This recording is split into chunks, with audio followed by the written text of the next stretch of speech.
चीन सरकार और म्यांमार सैन्य के बीच में दूरियां बढ़ती जा रही हैं।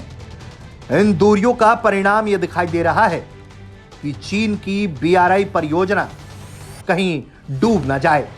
खासकर म्यांमार में चीन BRI को लेकर बड़ा ही शिद्दत से जुटा हुआ था, लेकिन अब खबरें आ रही हैं कि म्यांमार सैन्य शासन से तालमेल बिगड़ने की खबरों के बीच चीन ने BRI पर फिलहाल रोक लगाने की दिशा तय की है। दरअसल हुआ यह है कि हाल के दिनों में म्यांमार सैन्य शासन के खिलाफ म्यांमार में एक ब्रदरहुड अलायंस बना है, जो लगातार म्यांमार के सैन्य शासन को निशाना बना रहा है और उसकी सेना के दांत खट्टे कर रहा है। लेकिन सबसे बड़ी बात यह है कि इस ब्रदरहुड अलायंस की मदद करने का आरोप चीन पर है।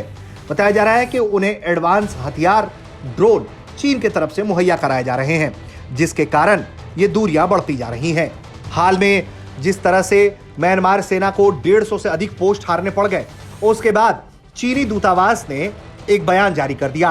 15 नवंबर के इस बयान में उसने कहा कि म्यांमार शासन सीमा स्थिरता सुनिश्चित करने के लिए एक व्यावहारिक और प्रभावी योजना तैयार करे। चीनी बॉर्डर के पास हुए हमलों के बाद से चीन के साथ म्यांमार का सीमा व्यापार रोक दिया गया है, जिसे माना जाता है कि ईशान और राखीन राज्यों में संघर्ष क्षेत्रों में स्थित बीजिंग की बेल्ट एंड रोड इनिशिएटिव परियोजना पर सीधा असर पड़ता हुआ दिख रहा है।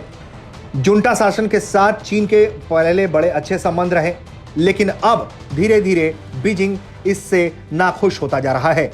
चीन के अनुरोध के बावजूद भी म्यांमार चीन सीमा पर पनप रहे ऑनलाइन घोटाला केंद्रों के खिलाफ प्रभावी कार्रवाई करने में विफल रहने से जुंटा से उसकी नाराजगी हो गई है।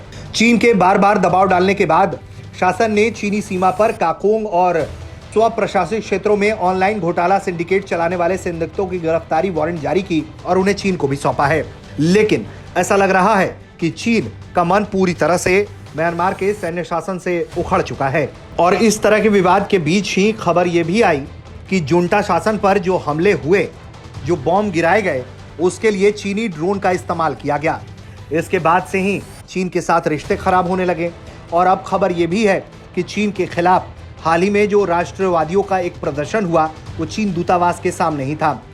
पहले इस तरह के प्रदर्शन पर रोक थी, लेकिन हाल में हुए इस प्रदर्शन को जुंटा शासन के द्वारा मंजूरी दे दी गई, जिससे माना जा रहा है कि चीन और म्यांमार के सैन्य शासन के बीच दूरियां पनप गई हैं। ऐसे में अनुमान ये लगाया जा रहा है कि इससे BRI को नुकसान हो सकता है। BRI चीन की सबसे अधिक महत्वाकांक्षी परियोजना है। हिंद महासागर तक पहुंच बनाना BRI का एक महत्वपूर्ण गोल है। म्यांमार को उम्मीद है कि इस परियोजना के पूरा होने पर वो कारोबार का एक अंतर्राष्ट्रीय केंद्र बन जाएगा। लेकिन समस्या यह है कि म्यांमार में सैनिक शासन के साथ साथ चीन विरोधी भावनाएं भी फैल रही हैं, जिससे इस प्रोजेक्ट के लिए जोखिम बढ़ रहा है। और अब तो सैन्य शासन और चीनी प्रशासन के बीच भी मनमुटाव दिख रहा है।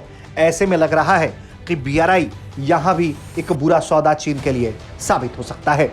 ब्यूरो रिपोर्ट, भारत तक।